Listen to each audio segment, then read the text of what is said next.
ছিলেন আমার নবী হযরত মুহাম্মদ, এতিম ছিলেন আমার নবী হযরত মুহাম্মদ।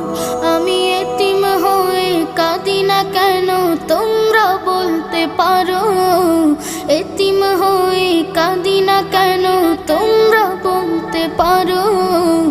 এতিম ছিলেন আমার নবী, এতিম আমিও, এতিম ছিলেন আমার নবী, এতিম আমিও।